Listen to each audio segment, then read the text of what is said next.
Hello, everybody, and welcome to episode 17 of Rise Up the Podcast. Happy New Year. I hope everyone had a great Christmas holiday break and a very happy New Year. Let's start it off with talking to the fellas. Guys, how was your New Year? Greg, we'll start with you. How was everyone's Rose Bowl? Was it I don't really watch awesome? Oh, you missed a dandy. The Nittany Lions of Penn State put a beat down on Utah, just reminding them they're in the Pac-12. Now, what I've been waiting for, I've been dying for this. What were your guys' favorite presents from holidays? I got a what's that called? iWatch. What's that called? Apple It's called an Apple Watch. That's awesome. I got an Apple Watch, but I still can't hook it up, and Beck is screaming at me because I don't do technology. We know that. Well, you should do it if you have it on your wrist. You should do it. You should do the technology. Okay. I got a tuxedo for Christmas. That was my big You got a tuxedo for Christmas? That's incredible. Love it. Tell me more about it. Yeah, You asked for that? I'm in the spin cycle right now with all these weddings coming up and weddings I've had, and I've been renting a tux, and it's just the biggest waste of money. It's a gift that keeps on giving. So I said to my mom, Wait, so I was you like, go to that many black tie weddings? I mean, I've been to probably 3 in the last year, and I got some more in the pipeline. So It's a great investment, and whoever got it for you is a genius. Now, just make sure you don't gain or lose a pound between now and the time you finish those weddings. I was going to say that this is my biggest motivator to stay in shape. How's your ass feel? It's good. But I'll tell you what, when the guy fitted me for it, he was like, I think your chest is like a 40 regular. I'm like, no. I know it's a 42. I don't want to be coming back here in a year or two having to get a new one. And he still sent me the 40. So I marched right back in there. And I was like, I know you're trying to, make some money off this, but I asked for the 42. So we got it right. I wore it to a wedding 2 weeks or 3 weeks ago. So I got it a little pre-Christmas because I, had a wedding in early December, but that was my big gift. Dude, I got to be honest. That sounds awful. I mean, you got an early Christmas. You got an early Christmas present, and it's a tux. I mean, that's what I asked for. Merry Christmas, Danny. Merry Christmas. That's fucking unbelievable. Well, it was either ask for Christmas or spend out of my own pocket. And right now, it's not in the budget for a tux, so I had to wait for Santa. Skip the weddings. Hey, can we just pause for a second? Okay, we got these in the mail, Ollipops. Okay, vegan, I believe, right? Is it vegan? It supports digestive health, and it's a soda alternative. I have root beer right now, and I think it's delicious. You guys want to hear a funny story, though? I do. Hit me. All my cans, I put them on the deck. I didn't know it was going to be like 7 degrees for like 2 days. They all exploded. So I was going to drink them. At least you know it's carbonated. Yeah, they're all exploded. Thank you, Olipop. I've been crushing the orange soda ones. The orange soda have been my favorite so far. But yeah, no, they're great. Makes me feel less guilty about drinking soda. Makes me be able to still fit into my tuxedo. So everything's looking good. That's awesome, man.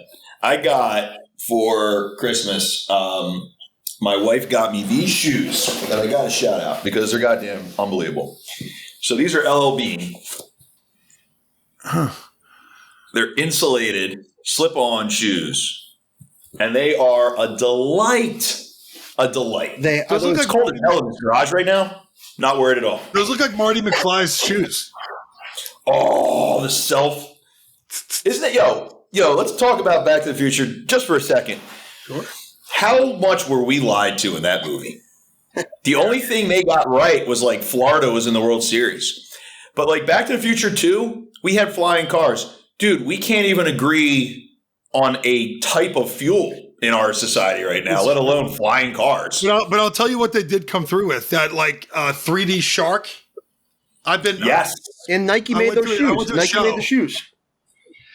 Nike did make the shoes. I'm still hunting. I'm still searching for the almanac. Yeah, we all need that. Yeah. There's a lot of people out there, and we're going to find out our demographic listening wise right now, depending on how many people are nodding their heads right now. I mean, that would be. If I only had that almanac. Hey, that would be a Seebs move. He would definitely be a degenerate gambler. Oh, I mean, I've hung the gambling up a little bit. Once college lacrosse season comes back around, I think that's the best I can do, especially early seasons. We're all over favorites and overs. Favorites and overs, early season college lacrosse. That's where the money's made. But it sounds like Greg had the almanac out for that Penn State game. He saw a win coming and nailed that one. So good to see that. Yo, I'm tell you what. NFL-wise, I've had a rough week on DraftKings. But I am crucifying bowl season right now. DraftKings might kick me off that platform. Greg, they played. I'm crushing it. Greg, they played Utah. They played a bunch of 30-year-old men. No, you're thinking of BYU, man. Those where the Mormons are. Okay, get your cancelable statements out of the way the right way here. I'm uncancelable. Okay. Yeah, Mormons don't cancel. They don't have technology. They don't know to cancel. So Utah. You know, they on TV they were like, "Oh my God, they travel so well." I'm like, "Dude, this is 2 states over, and they got they should have more fans." Tell you what, by halfway through the fourth quarter, those stands were pretty empty, man. People were sprinting to the exits. Well, Greg, I'm glad you shouted out Olipop. We got to shout out our other sponsors before we get into this episode. We have an action-packed episode for you guys today. We have a great guest. We are going to chop it up about the Team USA. I know there was a lot of buzz online. We heard Greg from his Twitter account. He had a great take. I thought we'll get into that a little bit more. And then we're going to talk about the PLL season. Just announced their locations and their schedule. And then actually today, the college lacrosse preseason top 20 dropped. So we got a lot to talk about. And before we get into that, let me just shout out Roback. I tell you what, for most of my gifts this year that I gave to people, I used that promo code RiseUp20 trying to get a discount anywhere I could. But I'll tell you what, my brother and my pops, they love their Roback Gitch for Christmas. I got my dad some golf shirts. He's got the bug right now. All he wants to do is play golf. It was, I think, the day after Christmas, it somehow got to 40 degrees. My dad's like, "Oh, I'm going to go play golf." And I was like, "All right, make sure you wear your new Roback gear." But big shout out to them. Make sure if you're using, you're going to buy Roback gear, use that promo code RiseUp20. And then we always have the Level Select CBD. We talk about this every episode. We use it for sleep. I love the one with the melatonin in it, but they also have ones for energy as well as immunity with vitamin C. Go get those. Use promo code RISE20. Wait, can I just touch one thing real quick? So you gave out a basically free gifts to your family from 20% off gifts. And then you got a tux. Correct. Man, I can tell you, couple Christmases I had. That ain't it. Man, you have won the holidays, kid. Well, Scotty, I'll ask you this. I mean, for all the listeners who've been following the last few episodes, what'd you get Becca for Christmas? I got her a necklace that said her name on it. Love it. That way, if she gets lost, somebody can identify her. Dude, that's a really forward-thinking and thoughtful gift. I like it. And I also got her microwavable slippers. They're like, you can microwave them when it's cold out and they get hot. Wait, you're ragging on Greg's kicks. You got microwave slippers. I don't have to microwave my sneakers. They taste delicious right out of the box. That had to be as seen on TV. Yo, you know how many people are Googling microwavable shoes right now? They're fucking awesome, by the way.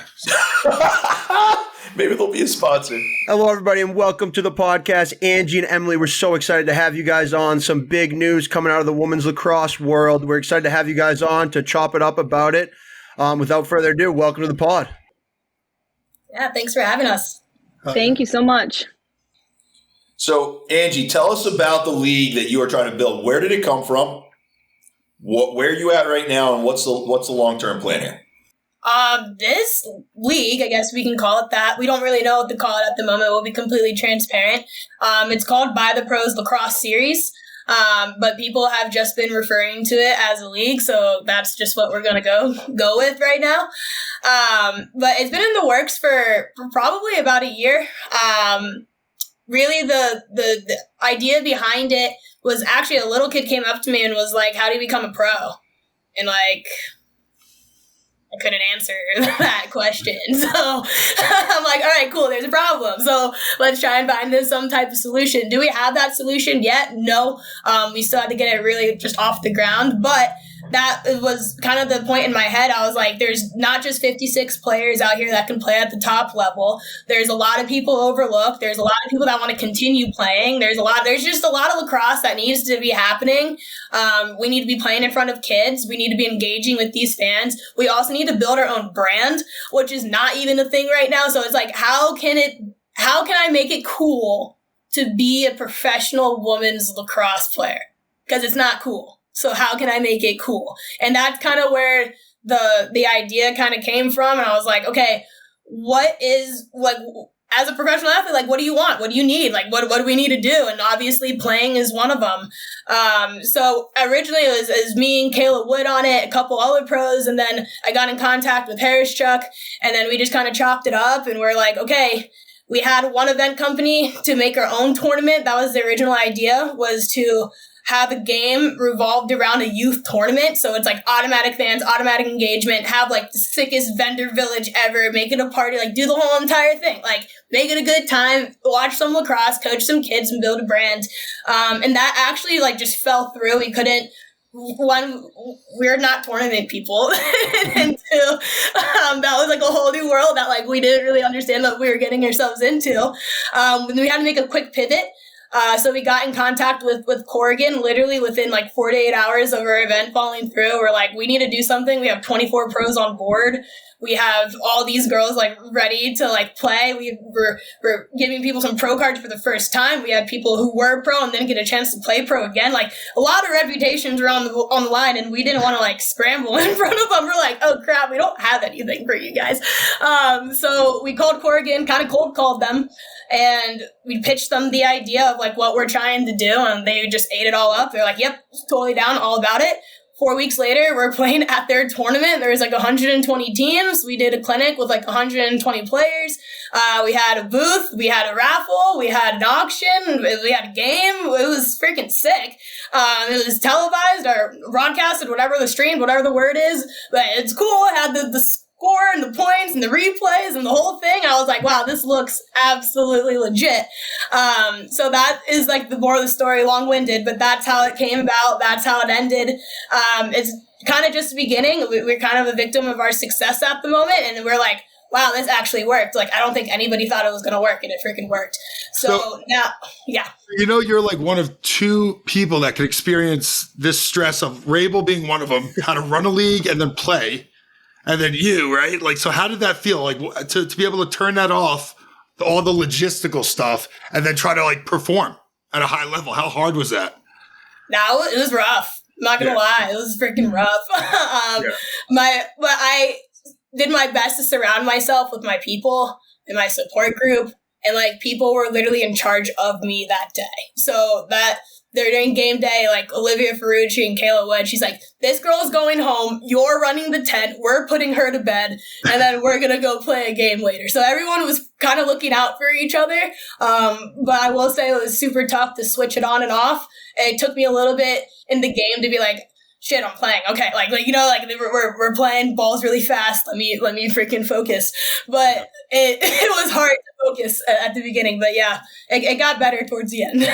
Well, you know, it's interesting so for people at home, Angie and I kind of met over the course of me starting my official Beast Lab podcast, and it was awesome getting to know Angie when we were having our conversation when you were on. And Emily and I knew each other because I had interviewed Emily about Draw Control Academy, and I got to know you. Then I just started following your career.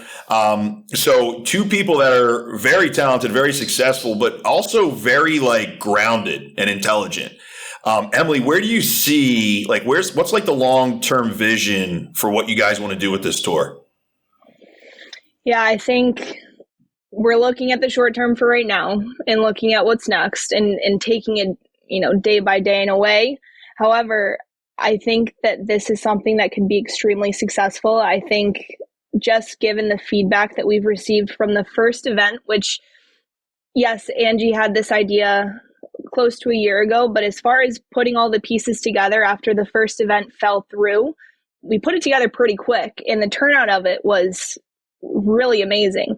Whether it was from the players or from the coaches who were working with us, or whether it was from the event company or the players or the vendors, everything has been so positive.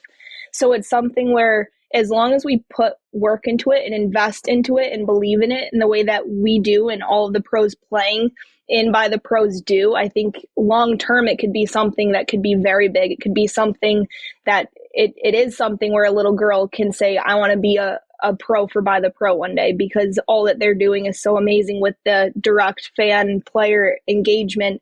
And I think it really gives girls something to believe in and dream for. Yeah, it's interesting because Scotty and I actually, one of the things that Scotty and I get along with, and one of the things that kind of bonds us together, is we're slightly outsiders when it comes to lacrosse. That's us. And yeah, well, and this is what I was going to say is even in my heyday, playing in the professional leagues or even on Team USA, there were a lot of moments where I just felt like I wasn't part of the boys club, if that makes any sense. And whether it's because I went from a public school to Penn State before going to Penn State was cool, or whatever reason, being a face-off guy, whatever, I always felt like that. And Angie, that's something you and I have talked about where we kind of have a kinship as well. It seems like it's a tough nut to crack when you're not on that inside circle, especially in women's lacrosse, because I guess, there seems to be it gets a little cliquey. And I know it's that way in men's. Yeah. So tell me a little bit about this when there is kind of, is AU considered a league? I don't know, but like there's a TorchPro thing going on in women's lacrosse right now. Is the goal to compete with it or just to create a completely different type of experience? So we're basically on the mindset where like they can do whatever they want. Like, do you? Because we're going to do us. We're not in competition. We're literally solely providing more playing opportunities. And if we get bashed for that, great. Whatever. Yeah. So like that's kind of how I personally feel about it. I think Emily feels like that too.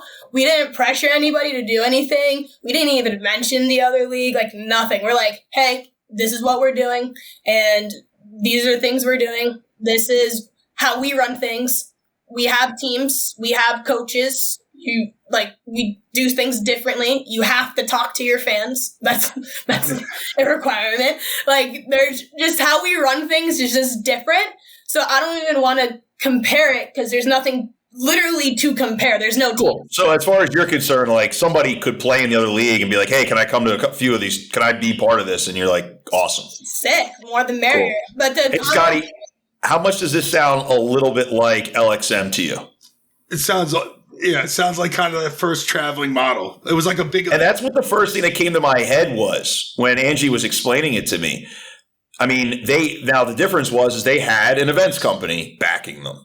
And I remember when Angie called me about this, I'm very much about creating relationships. If I know there's good people around that can help other good people that I know, then I immediately try to make those connections. Yeah. And everybody that I brought this up to, whether it was, I don't want to name anything until things are in ink, but whether it was a events company or whether it's a broadcasting organization, everybody was interested in hearing more. So if you're pitching to people about why they would want to be a sponsor or a partner on this, what exactly would you guys like? What's your pitch? Emily, you want to take that? I'll start it and then you can you can jump on. I think our vision for By the Pros and what we're really trying to get at is we're trying to grow the game.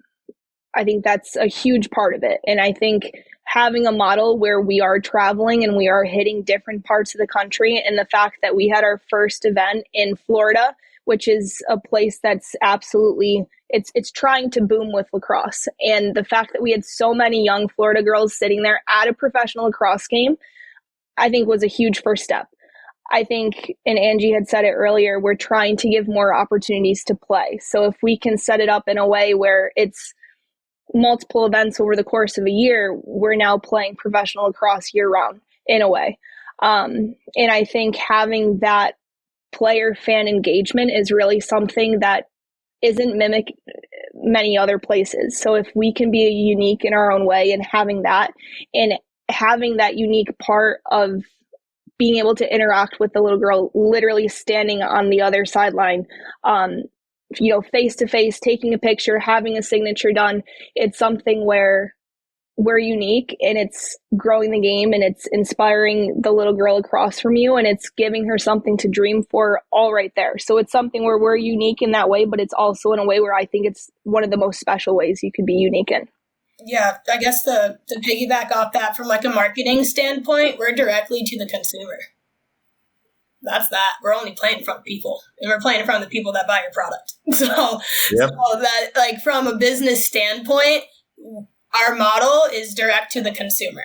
And we don't mean to do that because that's just our mission to grow the game. And we have to do that for our own brand. But if I'm a stick company, like for example, that we had an auction at the tournament because we had to raise money. Like, we bootstrapped this whole entire thing coming out of our own pockets. So like, we had an auction, and every single stick company that we called, no questions asked. They're like, yep, here's a stick. Help your guys out. You're right to our market. Yep, just put this on the sheet, and like, this is what it's doing. Like, nobody like second guessed us, because you're like, no, you're directly to our audience, and that's hard to do that. On top of that, we have teams now.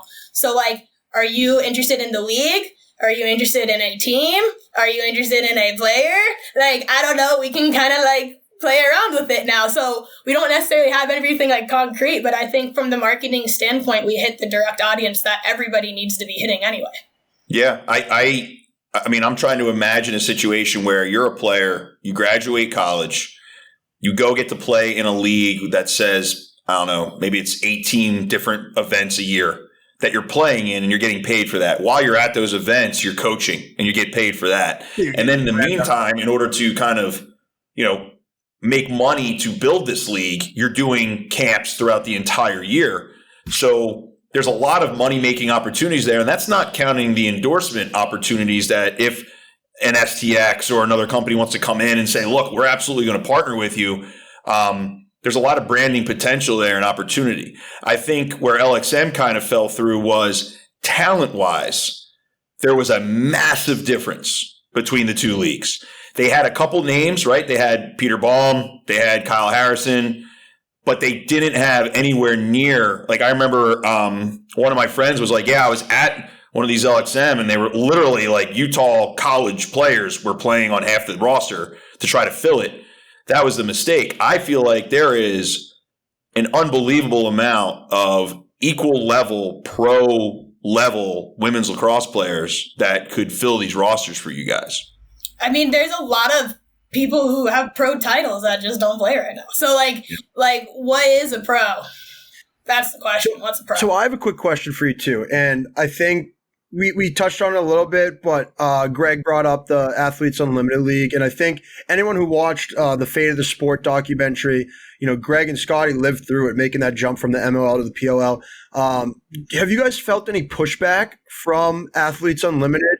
If so, how are you navigating that? It seems like, Angie, you're making it seem, inclusive, the more the merrier, which I think is awesome. But I guess, have you seen any pushback? And if so, how are you handling that?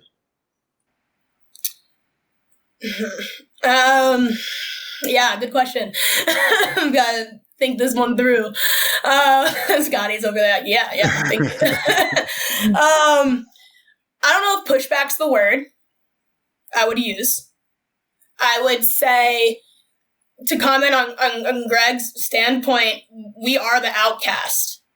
But just because us two are the outcast, we had 24 people say yes without any single question, and it took a 5-minute conversation. Yeah. So we could be outcast, but I think we're also respected, because I don't think Emily would do anything with me if she didn't respect anything I did. So, and she's 10 times more decorated than I'll ever be. So for me, that's validation that I'm doing something right, because now I have a huge name, a huge player that's on my side and believes in the same mission we're doing. So I think there's more people like that. And for the playing level, to answer that question, we did gamble. We gambled on the playing for the people, but at the same time, you're telling me there's no one in another division or nobody outside the ACC that can't play pro?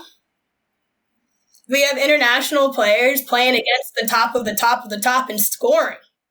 Yeah. So why she's not a pro, but she played against all these pros and did very, very, very well at the world stage. Why can't she come play with us? So I think our approach is a little different. I don't think we'll drop off in talent.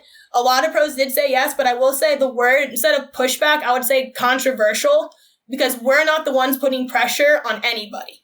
So if somebody else wants to put pressure on these pros, now it's game. Like, you know what I mean? Like, okay, now we got to play, but we're not doing anything. We're just like, here's another playing opportunity. Nothing's in the same time frame as what your other opportunities could resist. Half these people don't have other opportunities. Yep. So it's like, yeah. And that has happened too. Like when we talk about the PLL every single week, you know, there's 8 teams, and there's way more than 8 teams worth of professional level talent. Right. And you have guys we talk about every week. We look at these rosters and we're like, oh, are they going to hold on to this guy? He was, you know, he didn't suit up in half the games. And you're like, that guy was a 4-time All-American.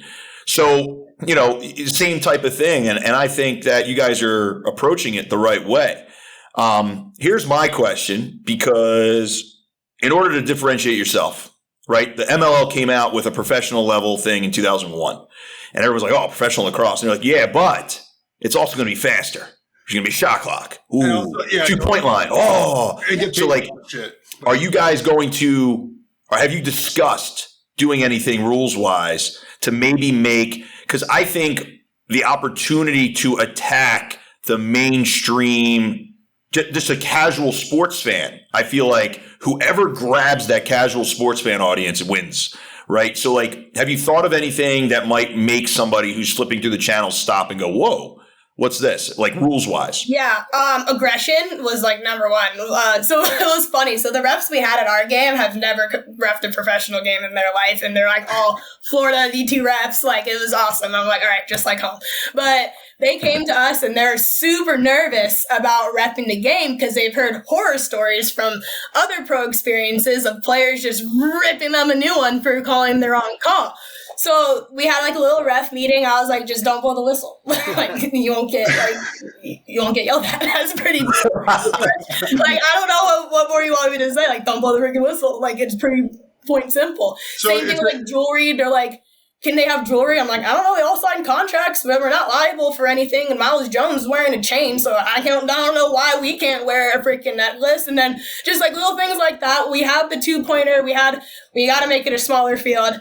Shot clock for sure at 60 seconds, so it kind of sped up everything. The biggest difference, I was wishing for a tie. We're doing a Braveheart. We're like, screw it. We're going old school, and we're going to Braveheart this shit out. Awesome. The people get what they want. Get what they want. So and by people, I mean me.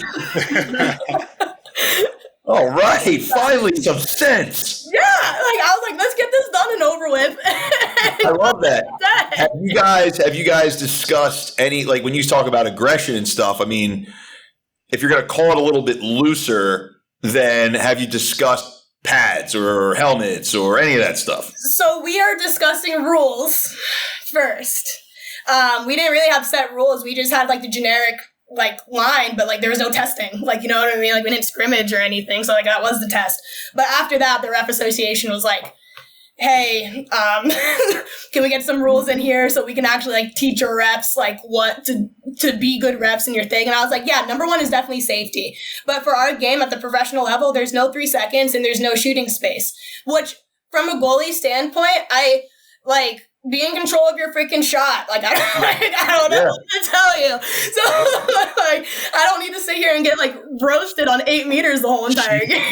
So, like, that was interesting. So, like, how do we call that? Are players ducking more? Like, I don't know. You see clips of people just ducking. So, I think, like, if we're going to have the safety of it, we need to figure out the rules first. Test the rules, then see what the safety is, because I'm from Florida and I get for high school for girls lacrosse, they have to wear helmets, like the little freaking headband helmets for Florida high school lacrosse. And like, there's more studies for soccer having more concussions and all this other crap. So it's just like, I don't know yet. We don't know yet. I'll tell you what, Angie, I mean, that might be like, I know we had Michael Sowers on a few weeks ago and he was talking about the Q collar that he was wearing to help him with his concussion issues. I mean, that would be a pretty impressive stance, bringing in a sponsor like that who has a safety gear type of thing and saying, we're going to partner up and we're going to push this thing at the pro level. That'd be pretty cool to watch. I would be very interested in seeing that. And the feedback was like my roommate who like doesn't watch lacrosse at all was like, wow, this is actually kind of cool. And chicks are beating each other up. And we're like, all right, cool. Like, you know, so like, that's Greg, No, I've always said if you had women playing by men's rules, there would be a line out the door because we'd be like, yo, these girls can definitely be meaner than guys. Greg trying to get equity in this company right now. 100%. So I love you bringing up the no shooting space because as a casual women's lacrosse fan, when I turn it on from time to time, that is the most frustrating rule to watch because it stops the complete flow of the game. And I love you bringing that up because I was actually going to ask that question. So you answered it for me. But we don't want to keep you guys all night. And with it being 2023 and New Year's resolutions, I would love to hear each of your resolutions for this league and what your outlook is and what your goals are. Keep the passion. It's what's driving it. Everyone's passionate about it. And you can't, like, not believe somebody that's bad. Like, you know? So, keep the passion. I like that. I think I would say every event that we put on in every game that we play in, I think the goal would be to make the next one better. And I think we can do that, whether it be through the game or through what happens off the field. I think that would be a good one. I love it. I like that. I like it. I love it. Well, thank you both so much for coming on. We really appreciate your time. I'll tell you what, you have a new fan out of me. I'll make sure to follow in this upcoming year. Thank you guys so much. We appreciate your time. Appreciate it. Thanks for having us. You guys are awesome. Thank you. Welcome back from that interview with Angie and Emily. Super interesting. I had no idea really until now. I'm all in. I'm supporting them. I'm rooting them on. I think it's super cool. They're giving, women an opportunity to play at the highest level. We talk about it every week. Like you mentioned, Greg, there's so much talent, not as many teams. So the fact that she's doing it and doing it at the highest level, all the respect to her for that. Awesome interview, I thought. Yeah, she's awesome. Emily's great too. They're going to be successful. Absolutely. Well, without further ado, this is a hot topic right now in the lacrosse world. The Twitter sphere was buzzing about this when it was announced. The Team USA final roster. It got everyone talking. Greg, I know you released some of your opinions about it. Totally agree. I think you hit the nail on the head with your clip and your follow-up. But let's start it off with Scotty. What'd you think of this final roster? Is there any glaring snubs in your opinion or surprises? Anyone you're pumped to see make the roster? Dude, I honestly, you kind of know going into these selections because I was in the pool for a while. It's all about what the coaches kind of want as a culture and who's going to like kind of mesh, right? So for me, it was always like the goalies. You can have a guy that's you got to get like its experience. Like I think Doherty was there, right, for forever, and Doc was like a vet. I don't think he was the best guy when they actually won the gold, but he had other great tournaments, but like he was a stable presence that had experience. Jack Kelly to me he's like Captain America, man. He's US lacrosse. He's their guy. And listen, he's still very good. So it's not like, the talent's the talent. We're talking about like minute little talent blips. Jack Concannon is my boy. Do I think he should have maybe got a better look? Yes. Because I think he's dynamic, young. He's also like he's kind of like, I don't know, man. He's like a young guy that like kind of gives off that like America, U.S. national team feel. And that's where I was. Blaze, we already knew. Blaze was already a shoo-in. But I think those two contrasting styles would have been a nice kind of difference in the world stage. Yeah. My point, I remember when this came out and I tweeted about it. And I just remember being like, because the normal things that are said, right? And I likened it to the World Cup. Nobody watches soccer in this country for 4 years. This time around, it was 8 years. All of a sudden, they're watching Team USA for the first time. They don't even know the guys' names on the squad. They lose in the elimination round. I can't believe they lost. You really can't believe it? Right. Guy who hasn't watched a match in 8 years, you're totally incredulous. Same thing here. I just said, I can't, imagine knowing more about Team USA, this Team USA, than the Team USA coaches. And of course, random people who have nothing to do with the sport, maybe some angry guy who's on a failed podcast somewhere. All of a sudden, they're tweeting back at me, oh, so that means nobody's allowed to talk about sports? And then they went into their safe space and had a good cry. And I was just like, dude, you're obviously twisting this because you want some internet clout. What I'm obviously saying, and you guys tell me if I'm wrong, does anybody on earth, including us, know anything more about this Team USA than the coaches who selected the guys, coached them, put them through team meetings, agonized about these decisions for 4 hours a night for the last 2.5 years? Do any of us know more than them? No. Just tell me subjectively. So, and I think to just play devil's advocate, which I think some people say they'll fall back on, right? Danowski's a homer, he picks the Duke guys or something along those lines, right? Because a lot of people were surprised, I'd say, that Brennan O'Neill made it. He's still in college. And there's a lot of really fucking good lefty attackmen in the world, right? So I agree with you. I agree. Those are, and the normal things come out. And look, it's a free country. So, as of now, you can be wrong if you want. You can absolutely be wrong. And it's a free country. And I think my issue with social media is like Scotty knows, I'm not going to argue with trolls, but I do have this inner monologue that when I see, if I see a friend saying something completely fucking wrong in front of a bunch of people at a party, I'll be like, Scotty, you're absolutely. That's why we're friends, though. We have no filter. Yeah, 100%. And Scotty be like, oh shit, okay, well, you guys are wrong anyway, and walk out. So. My problem is when people say things that objectively are so stupid, I feel like obligated to give them insight, right? So for instance, I've been on both sides of this selection process. When you are training with Danowski, with this culture, Danowski came in after the 2014 team.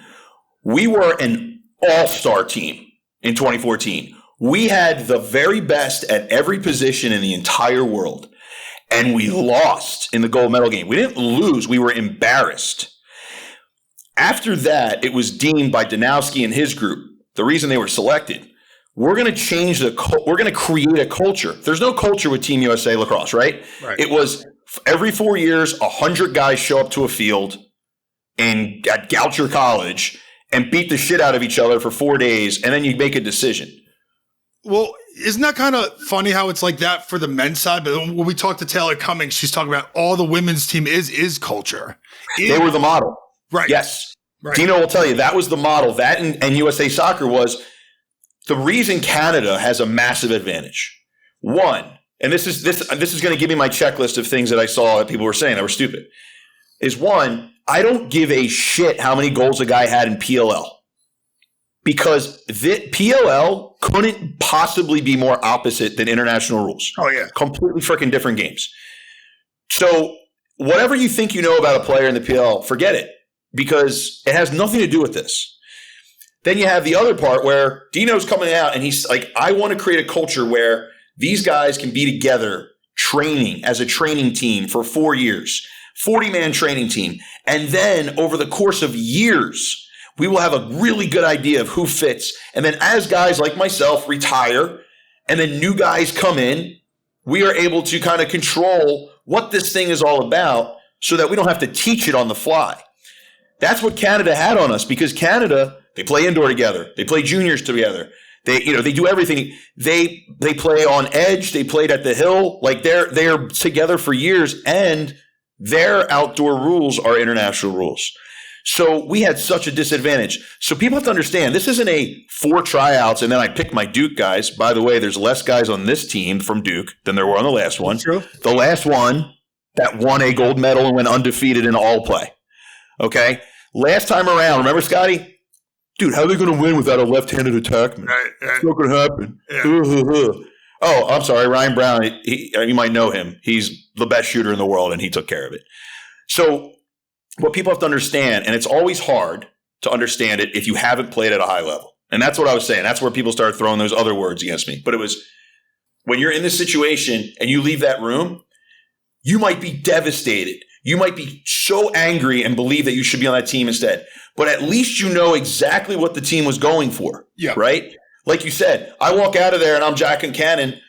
I'm mad, but I know what the rule is. They think that 23 guys gets along exactly the way they're supposed to win the gold medal game against Canada, because that's all it's about. Danny, can I just ask Danny a question? Danny, who are your notable snubs from that? Like, who do you think your top 3 snubs are? So I think off the top of my head, I think Granite not being on it was pretty surprising, as well as Holman, those 2 Archers attackmen. And then I think Brad Smith. I think he's an absolute stud from the midfield. I think he's one of Dono's guys. And I think that I don't even know if he was on the 40. He probably was. He might not have been. I'm not even sure. But I think based on the middies they took, was an interesting kind of cast of crew. We gas up Charlie Bertrand, I feel like, every week now. I mean, huge congrats to him for making it. No one really saw that, and he clearly, showed that he deserved to be on that team at the tryouts. Like Greg said, like no one knows what happened at those tryouts. And Conrad has experience though with that organization from the U19s. Mm-hmm. I would say. I mean, have you guys seen the movie Miracle? About the 1980 Olympic hockey team? One of Herb Brooks's most classic quotes is, I'm not looking for the best guys, I'm looking for the right guys. And, yes, that's what this is about. And so, for instance, a lot of people be like, Granite should have been on this team. I agree. And here's the other thing, real quick. You guys know this, right? You've heard people say this. You could take any group of 23 guys in the entire PLL, and you could make a team that would crush every other team in the world except for Canada, which that mixture has to be perfect. So when people think about Granite, amazing passer, incredibly dynamic dodger, speed, 100%. But what matters in international play is not the one pass goal. Possession over everything. Defensively, that guy, like Epple leads the world in takeaways over the last however many years, right? That's not how you beat Canada, because if you try to take the ball away, they will make you miss, and then it's a 2-on-1 on the backside. So they need a defense that can take 6 to 8 minutes of defense at a time and communicate when they're exhausted and know exactly where to be. The guys who demonstrated that the best are on this team. I'm telling you that. They don't need a transitional guy. They just need to possess. So you have the best face-off man in the world in Trevor Baptiste. You have the best goalie in the world, Blaise Reardon. After that, that's 2 huge parts of possession. Now you have to find out, can you get, like Rob Pennell, for instance, was the best attackman in the world. No one could argue it when we went in 2018. Mm-hmm. He had no points most of the game in the gold medal game. And that saved us because he played within the offense. He didn't try to be a hero, and he ended up being a hero because of it. That's what they're trying to do. They're trying to figure out those guys. Who's the oldest guy on the defense right now? Earhart. Is he older than Burns? Yeah, I played against Burns in college, and didn't play against Mike. Wow. So it's Mike and then Liam. Tuck, right? Oh yeah, Dunner. But all right, so I have another quick point, kind of off of yours, Greg. I think you could take a 23-man roster, right? The 23-man roster they took. You can then take the next 23 guys, like you said, and still have a USA 1A, USA 1AA, and they're both going to, perform at the highest level. It's just, how it crumbled, how the kind of cuts came down. But Greg, I have a question specifically for you. You touched on Baptiste. The other faceoff guy they took was TD, and we were, a little critical on him this year. What do you think about that selection?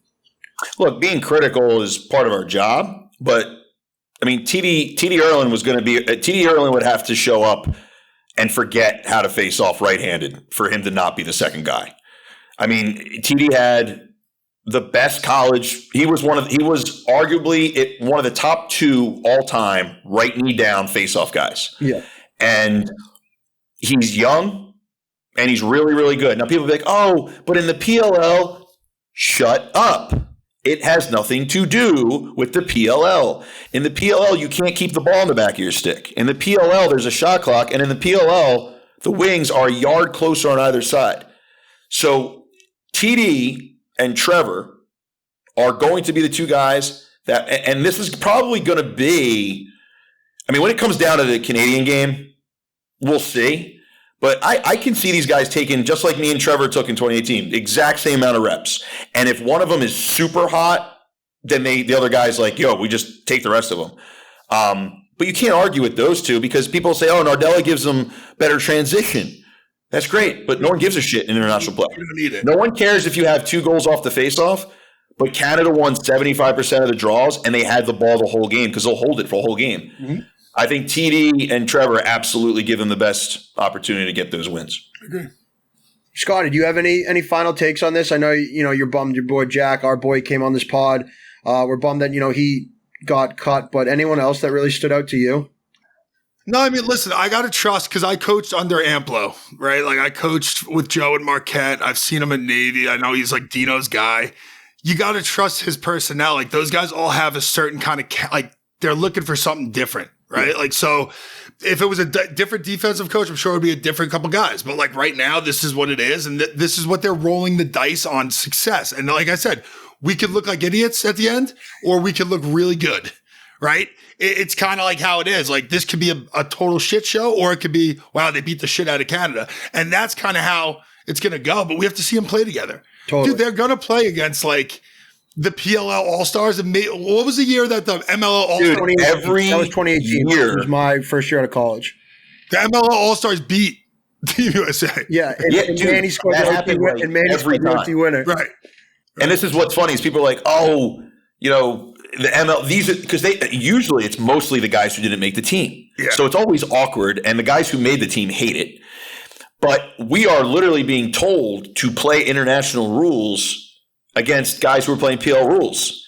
And that's the point, right? Is you could take any 23. Could that 23-man team have beat Canada? I'm not sure. I mean, Danny, personally, who else except for Jack? I think Marcus Holman. Like, I mean, like for a guy that embodies the culture of Team USA, like that's tough, right? You know what, too, Scotty? I think I think my issue is there's a massive difference between saying this guy should have been on the team or saying, wow, that's kind of surprising. Or that that's surprising he didn't get on it. Or that Holman fits that bill for me. Yeah. Because Holman was surprising. I was like, wow, he's won a gold medal and he's still playing at an extremely high level. So he's a team. So I was kind of surprised. Well, there was a decent amount of turnover. Right? How many repeats are from the 2018 team? Earhart. Burns, Richard, Trevor, Pinnell, Jack Kelly. That's like all I could think of. Yeah, that's it. So that's more than 50% of the team having turnover. That's So yeah, think of it this way: Trevor was in college he just finished college the last time around, mm-hmm.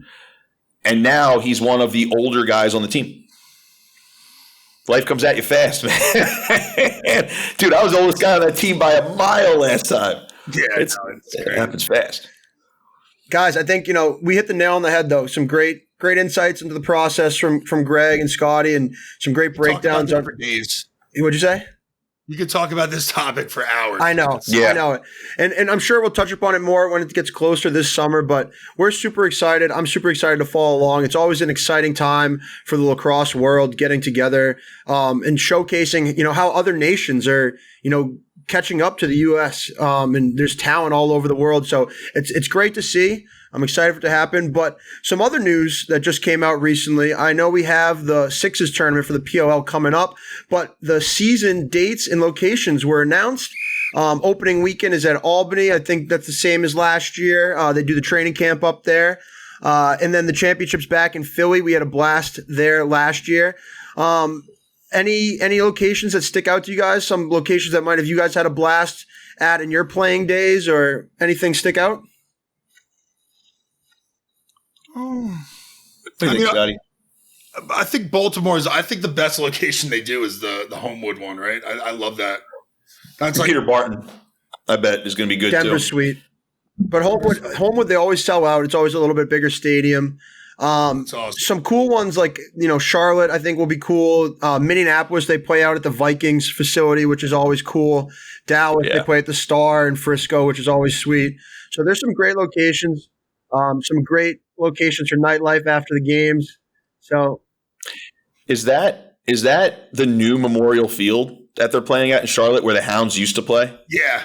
Dude, it's renovated and it's gorgeous now. Yeah, it's sick. Dude, that is going to be an awesome weekend. I mean, people who've never seen Memorial Field, if you go, you literally see the skyline of Charlotte right behind you. It's gorgeous. And you're 10 minutes from downtown. It's going to be awesome. I might go to that one. So last year they sold out Albany, they sold out Fairfield, they sold out Baltimore, they sold out Denver. So we touched on all those. The only one that really shocked me was that they're doing the quarterfinals, and it's listed as Boston, but it's Gillette Stadium, which is in Foxborough, which is too big of a stadium to fill up. And for it to be the quarterfinals there, I feel like that's going to be a little lackluster because I feel like playing at Gillette just seems a little empty. You're out of the city. You're out of the mix. What do you guys think about that? Danny, what date is the Gillette weekend?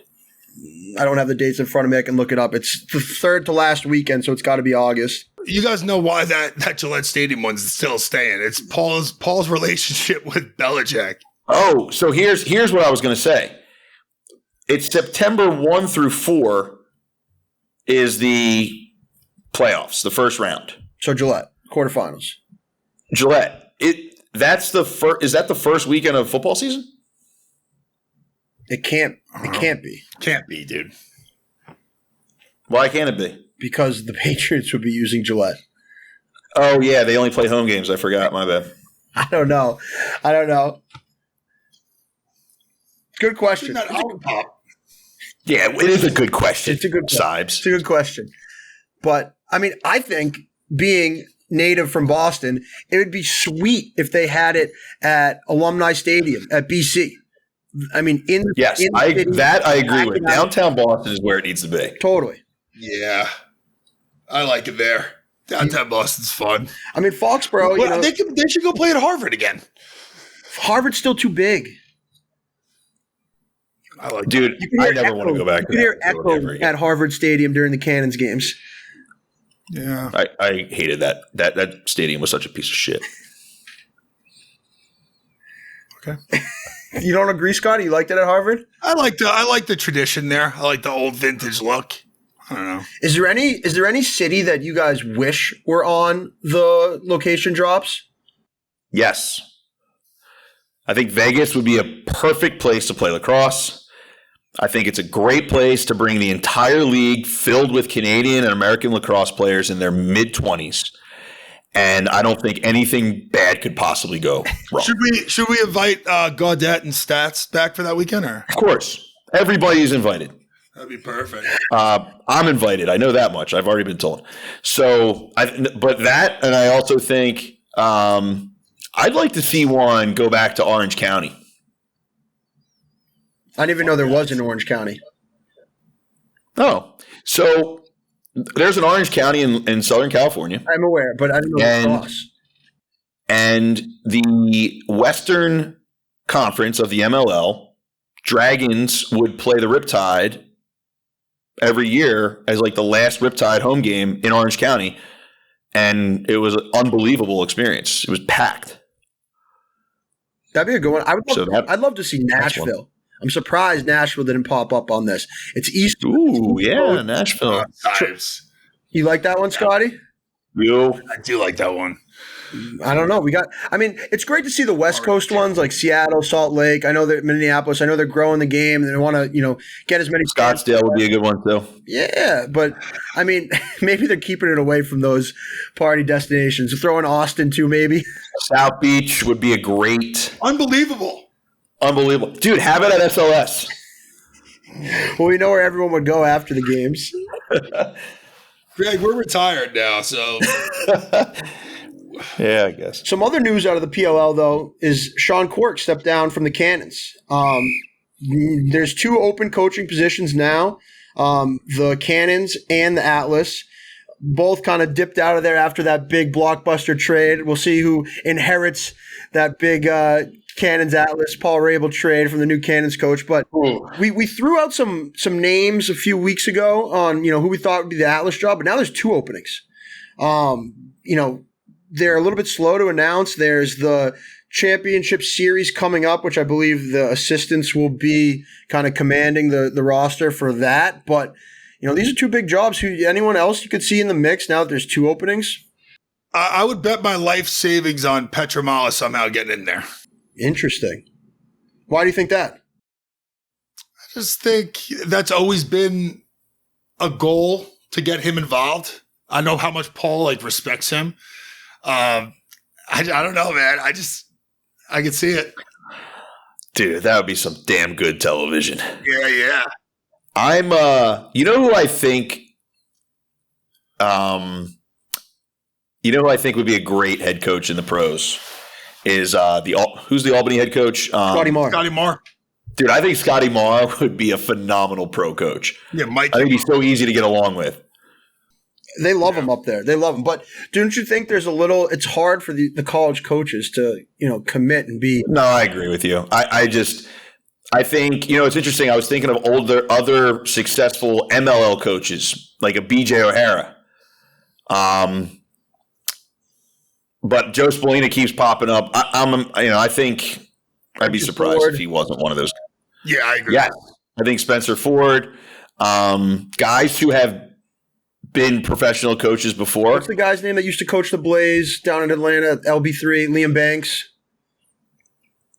Liam was an assistant? Yeah, he was down with the Blaze. Yeah, Spencer Ford was the head, I think, right? Yep. Liam was like a part owner of that team. I don't remember him coaching. Coach Cottle. Coach Cottle would love to be back in there. Yeah, buddy. I'm interested in seeing if any assistants from other rosters try to make the move to head of a new roster. I think that could be interesting. That is interesting because now that we've had time for that type of thing to develop, that would be interesting. But yeah, I mean, there's different names. One is going to be look, everyone's interviewing for the Atlas job first. Yeah. One is going to be gifted a situation where the other is going to have to build something. So they're very different situations. Build them with Legos too. No, but look, to be fair, because if I was a Cannons guy right now, I'd be like, well, fuck these guys. But the Cannons roster, we've talked about this before, they're like 1 or 2 tweaks away. And to be honest, maybe it just needs to be a different voice coaching. Yeah. Look at the Nets right now. Yeah. No, and what same freaking team. What I was alluding to was them not having a first-round pick this year. They gave up their first-round pick. But that's what I was kind of alluding to. But yeah, no, we talked about how talented their roster is. You know what's going to be interesting to me is Nicky Morocco had a great relationship with Coach Quirk. They run a business together. Yeah. His guy. It's always fascinating to me when a new coach comes in, he just likes to shake shit up. You know what I mean? Like Rubio did. Yeah. Like Rubio did. Thanks. Yes. But yeah, we'll keep an eye out for that. What about so isn't Junior, right? Junior just got named assistant coach of the Woods. Yep. Yeah, let's move on to that topic. Is he Junior no longer involved with Hopkins? He left. Okay. He left? Yeah. I remember was it over the summer I thought he was leaving. Yeah, I think he politely might have left. Yeah, that's what I remember that happening. I'll tell you what. But yeah, I think Junior is a phenomenal. He understands the game. He understands it so well. He's a phenomenal offensive coordinator. Guys love playing for him. He's obviously respected because anybody who's playing in this league grew up watching Junior.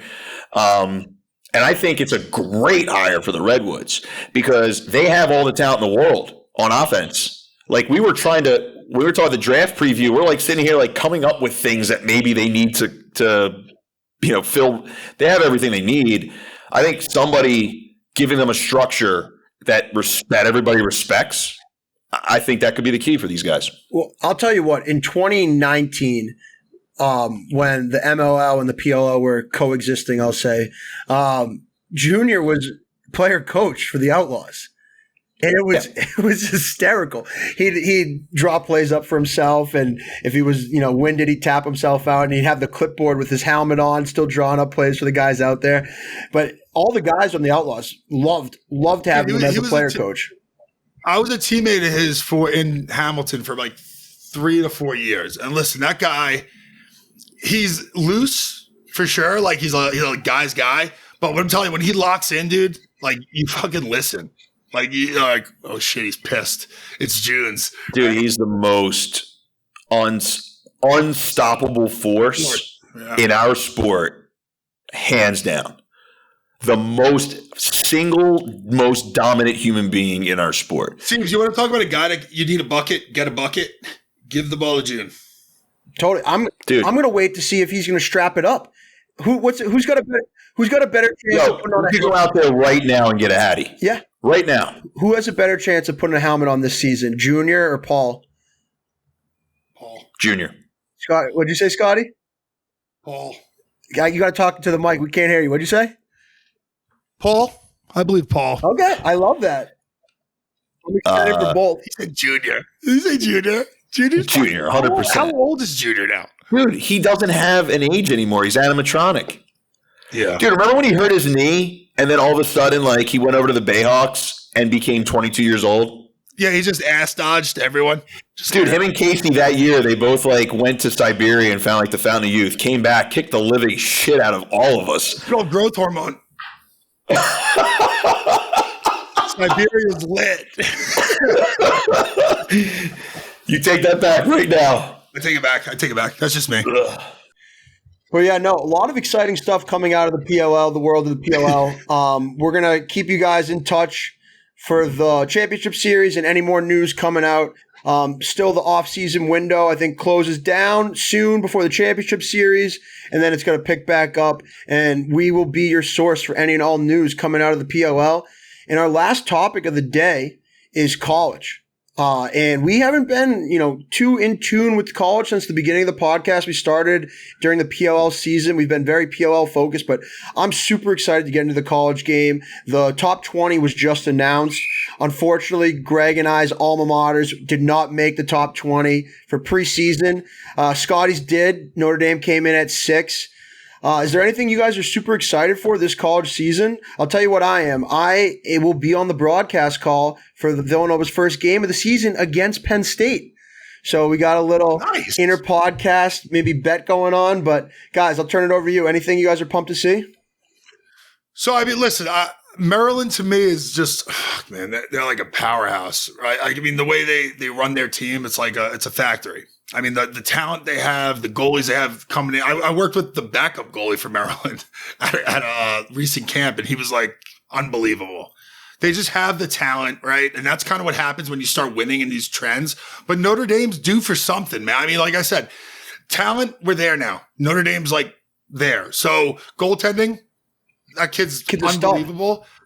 And then they have the defenseman, right? The transfer. Yep, from Yale, Chris Fake. Yeah, you ever see that kid? Yeah, I played against him in college. He's old. It's like a fucking cyborg. I mean, listen.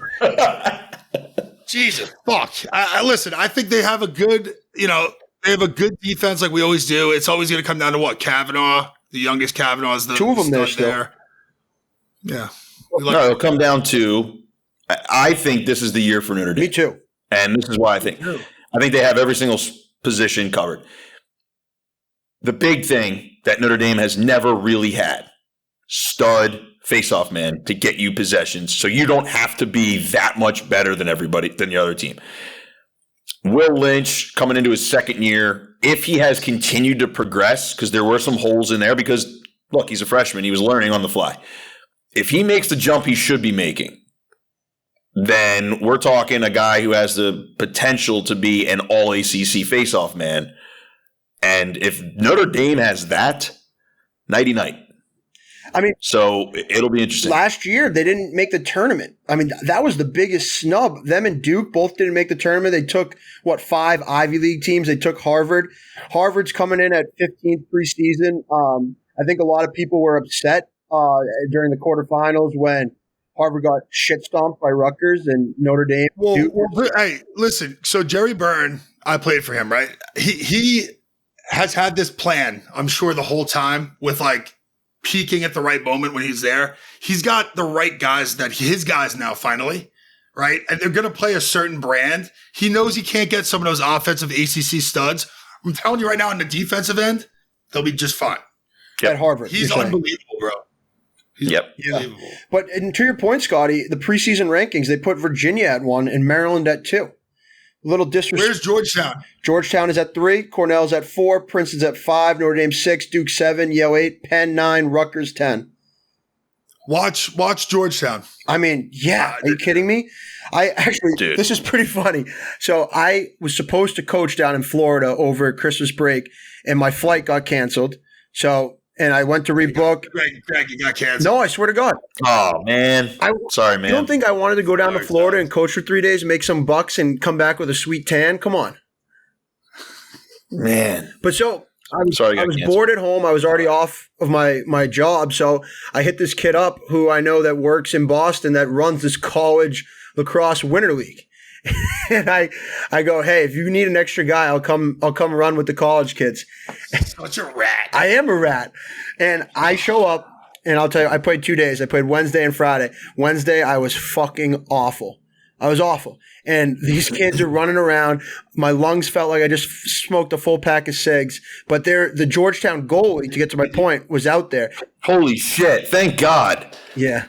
I forgot what you were talking about. My point is the Georgetown goalie was there. You smoking a pack of cigs. And this league plays a abbreviated field 7-on-7 and you can shoot the ball from the midfield line. And this goalie was gobbling the ball up. And he just did 4 years at Dartmouth. He's 5th yearing at Georgetown. He is an absolute stud.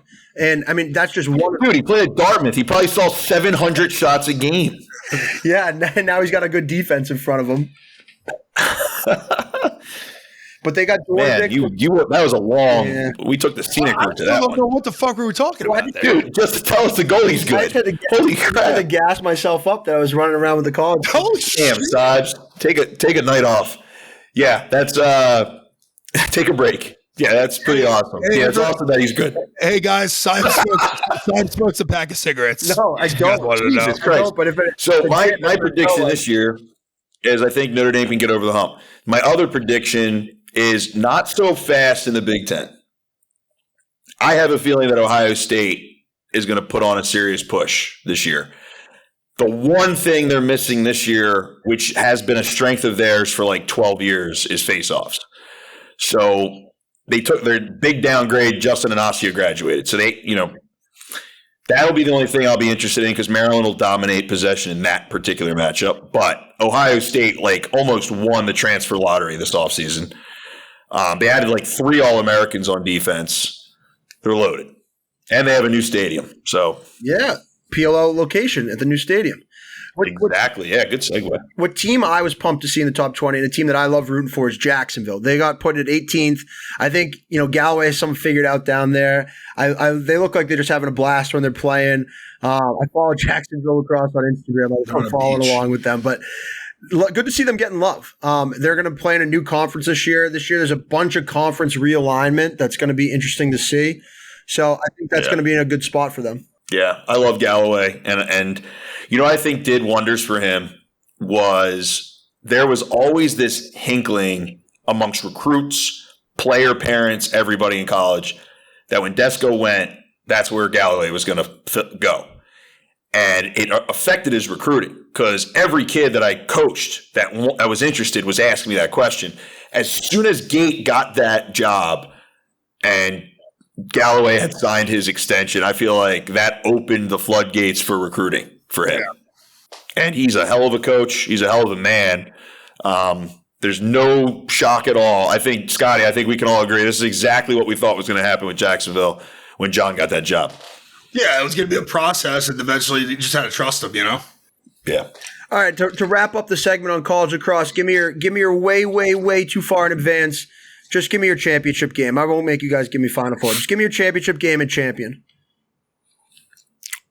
Penn State versus UVA. Not a homer pick at all, but I like it.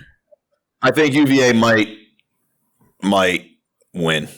Speaking of UVA, how about that kid from Stanford that they just got? The football player. Dude, I saw 6 shots of him playing lacrosse against really tiny children in high school from like 10 years ago. I hope he's still awesome. But they're like, number 1 recruit ever. And I'm like, that's just a running down the alley shot against a bunch of children. He's like, she's like a Brian Edge or something. Hey, Noah, you got this one, Noah? Hey, you got these edits? Yeah. I think. I don't know why I just made myself crack up like that, but yeah, fuck. I think it's going to be Notre Dame, Virginia. That's what I got. And does Notre Dame get over the hump this year? Because that's my prediction. I think so. Oh man, I hope so. I think that's good. That's what you want to hear an alumni say. I think I'm going to be overconfident. I'm going with Notre Dame, Penn, Notre Dame champion. Would you say Penn? Penn. They bring back Sam Hanley, who's bona fide stud. He will be a top 3 pick in the PLL. I can promise you that. Yeah, that's a good pick. What are you rolling your eyes at, Scotty? I'm good on the Ivy League. I'm good. Okay, I think Princeton's taking the Ivy League this year. Well, we got college lacrosse right around the corner. February 4th, Games start. Tune in here for our recaps and weekly updates. We'll be sure to break down the big games of the week. And fellas, that wraps up the show. Great episode 17 in the books. Many more to come. I'm excited for the college season. I'm excited for 2023, baby. 2023, our year, baby. Our year. That was one way to kick off the new year. I love that. Scotty, wrap it up with your New Year's resolution. What's your New Year's resolution? Let the listeners know. I just got to stop getting so angry. And you're gonna yeah, that's awesome. Back in the gym, you're gonna start putting some back in the gym, on? and I'm taking anger management, so hopefully it works. Any New Year's resolution, Greg? How about Greg? I just said. My 2023 resolution is to live in the moment more. Be where my feet are, as Coach Seth Tierney would say. Sibes? My resolution is to read a book a month. Oh, I like that. Let me know if you need any recommendations for sci-fi novels. I got my first book right here. Because I'm such a lax rat. We Showed Baltimore. Richie Moran. Wow. Beautiful. Great. All right. Where's your tux? Hey, show us your tux real quick. My what? Your tuxedo. Oh, it's in the closet. I'll wear it next episode, though. Yeah, we don't want you to go all the way over to that closet. Yeah, my bad. All right, fellas. Good stuff. And we will see you guys next week.